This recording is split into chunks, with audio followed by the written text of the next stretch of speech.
Good evening, ladies and gentlemen, and welcome back to the Complete HP Lovecraft Podcast. Tonight's story will be Dagon. So please, sit yourself down in a chair by the fire, and do try not to be sucked into the endless abyss you see expanding before you.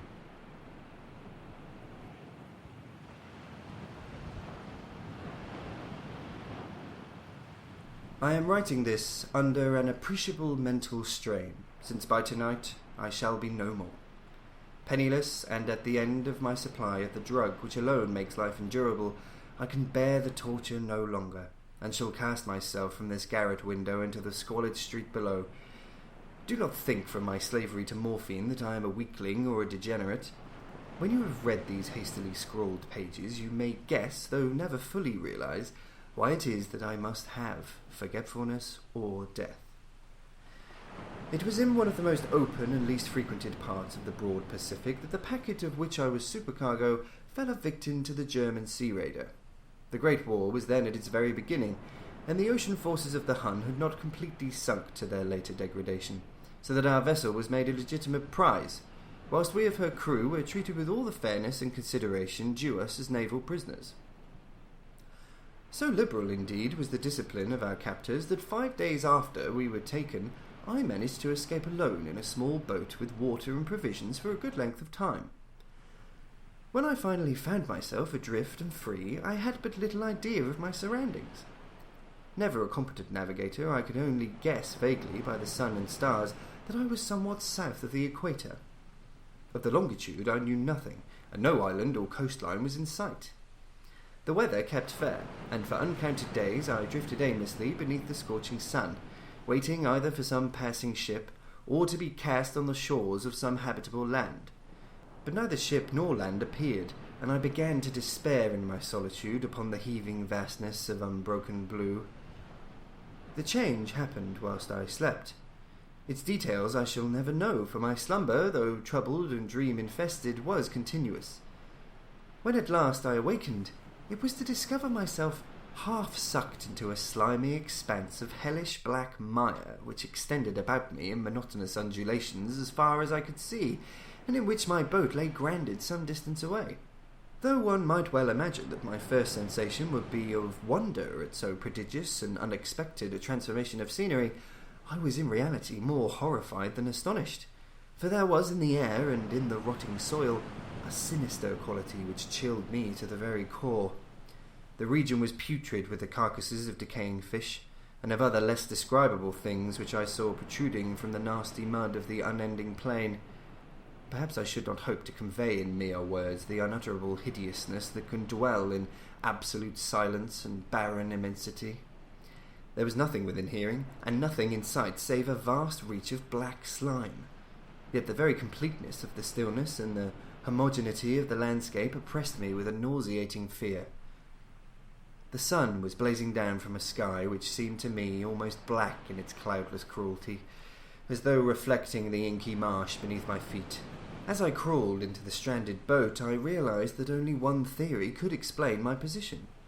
Through some unprecedented volcanic upheaval, a portion of the ocean floor must have been thrown to the surface, exposing regions which for innumerable millions of years had lain hidden under unfathomable watery depths. So great was the extent of the new land which had risen beneath me that I could not detect the faintest noise of the surging ocean, strain my ears as I might. Nor were there any sea fowl to prey upon the dead things. For several hours I sat thinking or brooding in the boat, which lay upon its side and afforded a slight shade as the sun moved across the heavens. As the day progressed, the ground lost some of its stickiness, and seemed likely to dry sufficiently for travelling purposes in a short time. That night I slept but little, and the next day I made for myself a pack containing food and water, preparatory to an overland journey in search of the vanished sea and possible rescue. On the third morning I found the soil dry enough to walk upon with ease. The odour of the fish was maddening, but I was too much concerned with graver things to mind so slight an evil, and set out boldly for an unknown goal. All day I forged steadily westward, guided by a faraway hummock which rose higher than any other elevation on the rolling desert.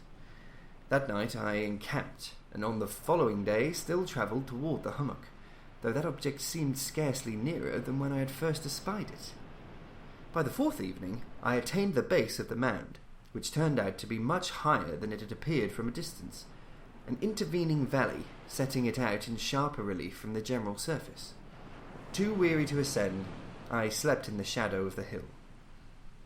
I know not why my dreams were so wild that night, but ere the waning and fantastically gibbous moon had risen far above the eastern plain, I was awake in a cold perspiration, determined to sleep no more. Such visions as I had experienced were too much for me to endure again, and in the glow of the moon I saw how unwise I had been to travel by day. Without the glare of the parching sun, my journey would have cost me less energy. Indeed, now I felt quite able to perform the ascent which had deterred me at sunset. Picking up my pack, I started for the crest of the eminence.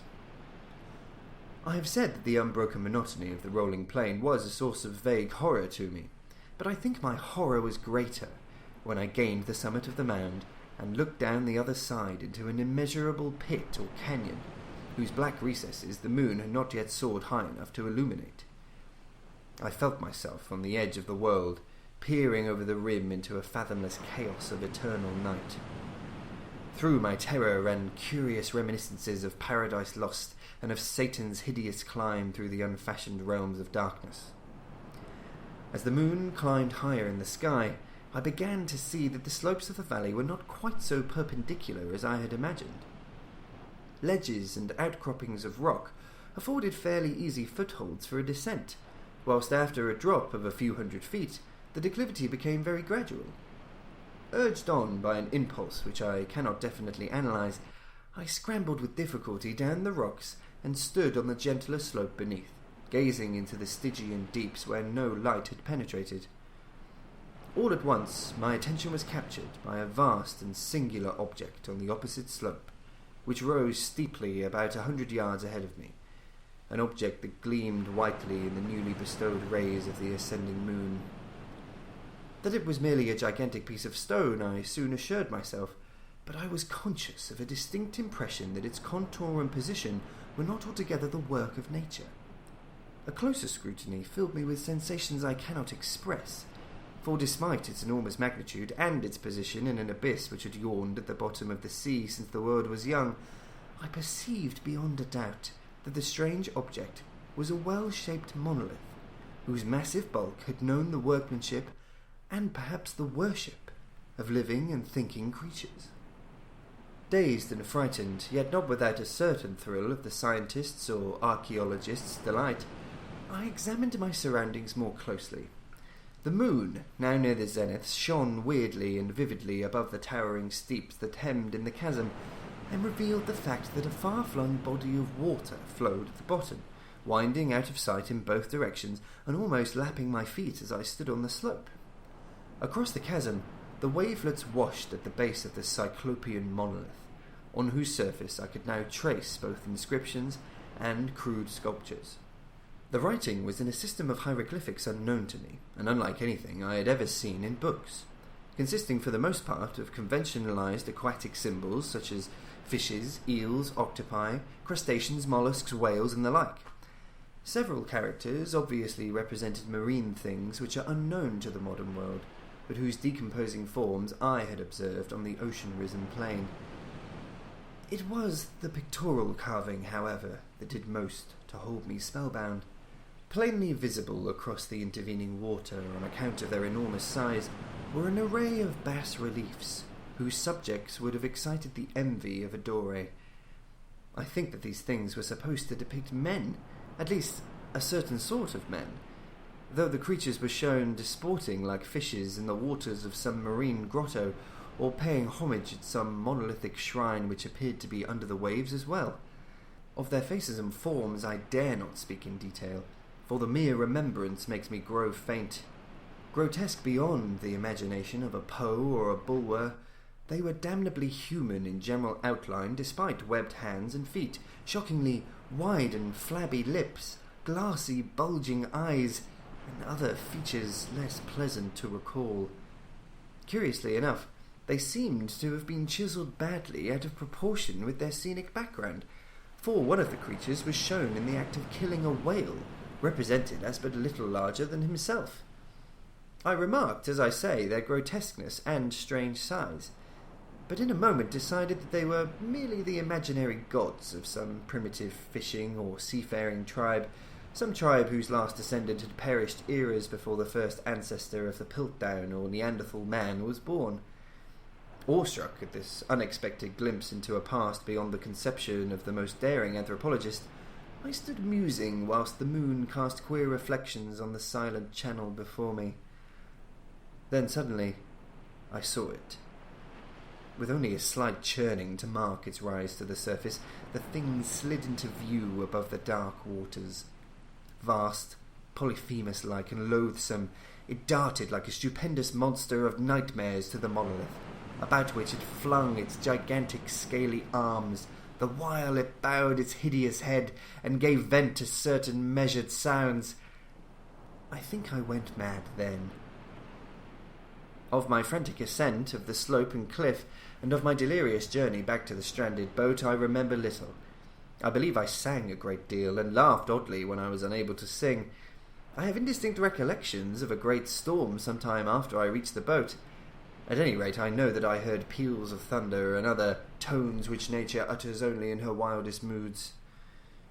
When I came out of the shadows, I was in a San Francisco hospital, brought thither by the captain of the American ship which had picked up my boat in mid-ocean.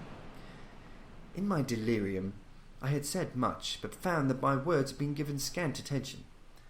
Of any land upheaval in the Pacific, my rescuers knew nothing, nor did I deem it necessary to insist upon a thing which I knew they could not believe. Once I sought out a celebrated ethnologist, and amused him with peculiar questions regarding the ancient Philistine legend of Dagon, the fish god. But soon perceiving that he was hopelessly conventional, I did not press my inquiries. It is at night, especially when the moon is gibbous and waning, that I see the thing. I tried morphine, but the drug has given only transient surcease and has drawn me into its clutches as a hopeless slave. So now I am to end it all, having written a full account for the information or the contemptuous amusement of my fellow men. Often I ask myself if it could not all have been a pure phantasm, a mere freak of fever as I lay sun-stricken and raving in the open boat after my escape from the German man-of-war. This I ask myself, but ever does there come before me a hideously vivid vision in reply. I cannot think of the deep sea without shuddering at the nameless things that may at this very moment be crawling and floundering on its slimy bed, worshipping their ancient stone idols and carving their own detestable likenesses on submarine obelisks of water-soaked granite. I dream of a day when they may rise above the billows to drag down in their reeking talons the remnants of puny, war-exhausted mankind, of a day when the land shall sink and the dark ocean floor shall ascend amidst universal pandemonium. The end is near. I hear a noise at the door, as of some immense slippery body lumbering against it. It shall not find me. God, that hand, the window, the window!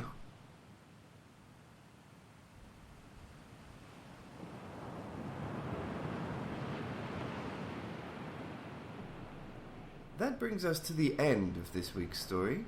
We hope you enjoyed it, and that you certainly don't have nightmares.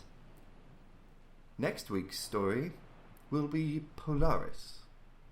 Good evening.